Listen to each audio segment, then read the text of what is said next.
boa tarde a todos. Como de praxe, eu gostaria de agradecer o convite que foi feito e eu vou ter um tempo de 10 minutos para apresentar um tema que envolve um quadro clínico que se manifesta principalmente a partir de 4, 6, 8 horas. Então, vou reduzir o máximo que puder para que a gente possa concluir no tempo hábil. Então, a síndrome da classe turística, ela tem como conceito básico descrito o aparecimento de um quadro clínico de trombose venosa e ou embolia pulmonar associada em passageiros do setor turístico nas viagens aéreas de longa duração. Isso foi uma citação inicial de Homans, o mesmo do sinal de Homans da trombose venosa, em 1954, embora esse termo, síndrome da classe turística, só bem mais tarde, na década de 70, que tenha sido utilizado. A sinonímia é síndrome de classe econômica, síndrome do viajante, trombose dos viajantes e das viagens, etc. E tem algumas características que eu gostaria de ressaltar. Primeiro, é a grande dificuldade da gente obter dados confiáveis e que sejam coincidentes. As amostras muitas vezes são muito pequenas, os critérios são muito diferentes entre elas, as dificuldades operacionais, de custo, etc., trazem uma grande dificuldade para isso.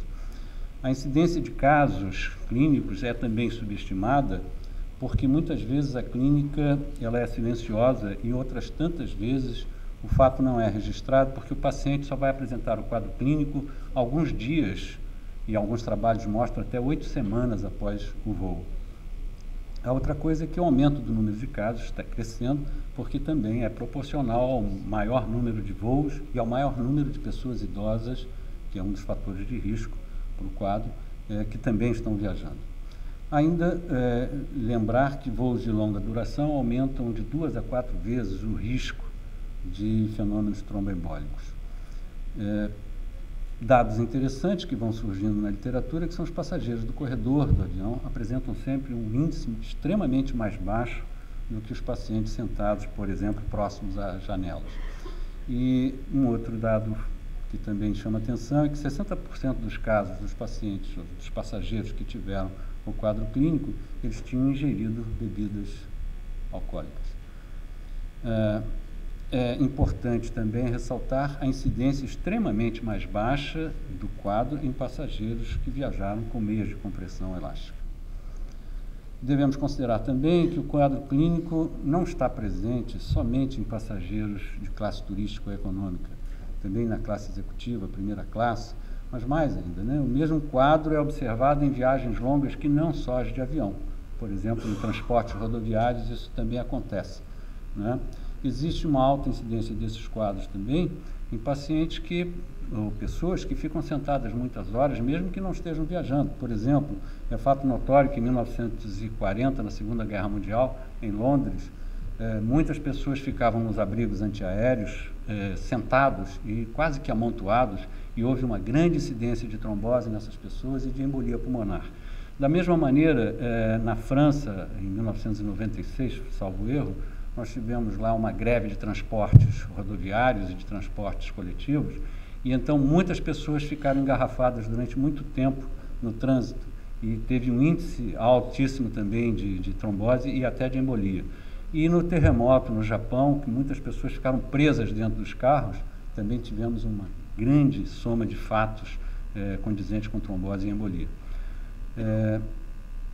Vem crescendo nos últimos tempos. A primeira notícia que se tem de uma trombose de usuários de computador e internet foi chamado de e-thrombosis por Beasley, publicado em 2003 numa revista australiana, em que mostrava que um homem de 32 anos, depois de permanecer longas horas à frente do computador, apresentou um quadro de trombose e embolia pulmonar. O fato é que a gente começa a ver que essas incidências todas acontecem em pessoas que ficam durante muito tempo imobilizadas, né? Então, a imobilização passa a ser o principal responsável por esses quadros, não só em viagens longas, mas também nas ocupações em que a pessoa permaneça sentada por muitas horas. A outra coisa também é que essa imobilização ela não é a única possibilidade de explicação total dos quadros que acontecem nos voos longos, mas sem dúvida nenhuma, se não for o principal, é um fator desencadeante importante. Então, chama a atenção essa imobilização. E essa imobilização gera uma estase, e essa estase nos remonta há algum tempo atrás, 1856, quando o Virchow nos apresentou a tríade famosa, que começava com a estase, mas logo depois lesão endotelial ou hipercoagulabilidade. Eu lembro a vocês que, quando estamos tratando de território venoso, apenas um dos fatores de Virchow já é o suficiente para desencadear um processo trombótico, né? Bom, quando se tem a soma desses vários fatores, a interface entre eles, vai resultar numa importância muito maior do quadro e uma incidência muito maior da trombose. De maneira que a melhor maneira de se evitar isso é através de uma profilaxia adequada. E essa profilaxia nos exige uma abordagem clínica de boa qualidade e o reconhecimento, portanto, dos fatores de risco a que estão submetidos os passageiros, aqui no caso específico da síndrome da classe turística. Então, nós devemos conhecer primeiro o ambiente de voo e depois as características do passageiro que está nesse voo ou que vai passar a esse voo. Dentro do ambiente, nós temos o espaço restrito, né, e a posição que o paciente permanece nesse espaço restrito. Ainda, além disso, é importante nós lembrarmos a hipóxia hipobárica e a baixa umidade do ar, embora grande parte dos trabalhos sejam contrários a esses dois itens como fatores de desenvolvimento da trombose.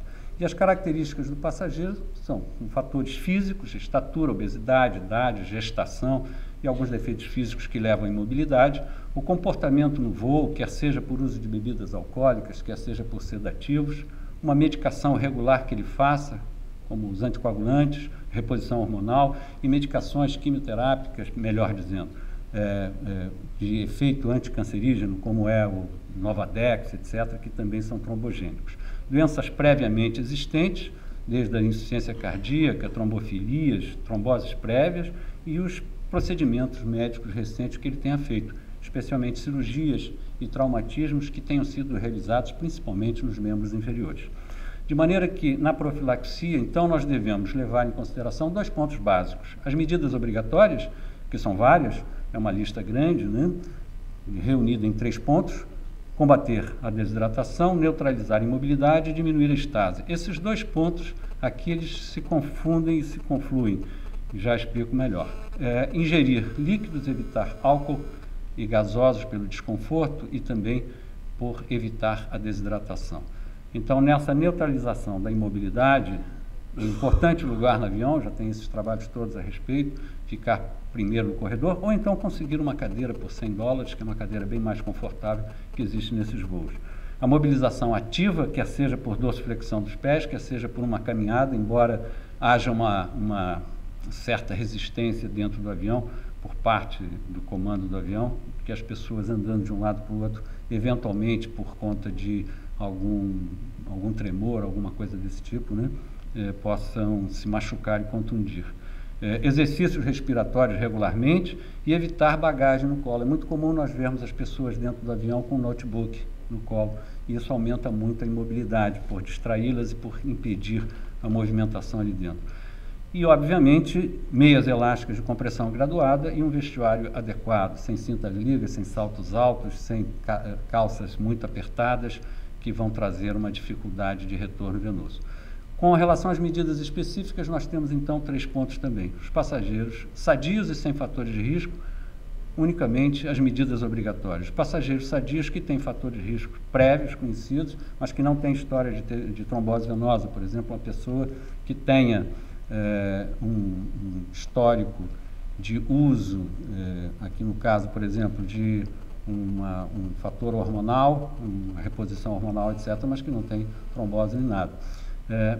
Nesses casos, ou que esteja tomando algum tipo de medicação antioncótica, por exemplo. Então, nesses casos em que a gente tem uma certa insegurança de liberar o paciente só com medidas obrigatórias, pode-se fazer uma aplicação de heparina de baixo peso molecular, 2 horas, de 8 a 10, eu acho em torno de 2 horas, mas o mais correto seria 4 a 6 horas antes do voo e repetir, tanto no voo de ida quanto no de volta. E existem os passageiros com história de trombose. Se ele ainda tem os fatores de risco presentes, evidentemente ele deve estar tomando o anticoagulante oral. E assim sendo, ele mantém o anticoagulante oral e mais as medidas obrigatórias, como já falamos a respeito. Mas se ele não tem mais os fatores de risco presentes, mas já teve a história de trombose, eu não arriscaria deixar esse paciente viajar somente com medidas obrigatórias. Eu acho que se coloca aí como importância a utilização da heparina de baixo peso molecular, né, antes das viagens de 40 a 80 miligramas, dependendo do peso do paciente, mas é importante também nós pensarmos em novos anticoagulantes orais. Eu não tenho nenhuma experiência na utilização dessas substâncias e me parece que ainda não tem nada na literatura a respeito desses novos anticoagulantes como profiláticos ou preventivos de uma trombose de voo. De maneira que é importante, então, nós nos lembrarmos, ao terminar agora, orientar o paciente para seguir os cuidados obrigatórios e explicar bem esses cuidados, enfatizar a importância da meia elástica e do exercício de bomba. Por que isso? Porque em toda a literatura são esses os dois fatores que são preponderantes em todos os processos de profilaxia, né? Classificar os pacientes de acordo com os possíveis fatores de risco e, então, estabelecer uma medicação adequada para essas classificações. E entregar ao paciente um protocolo claro e objetivo, com todos os cuidados a serem seguidos. Dessa maneira, eu espero ter terminado no tempo mais ou menos correto e ter trazido alguma forma de a gente conseguir arrumar as ideias para uma discussão posterior. Muito obrigado.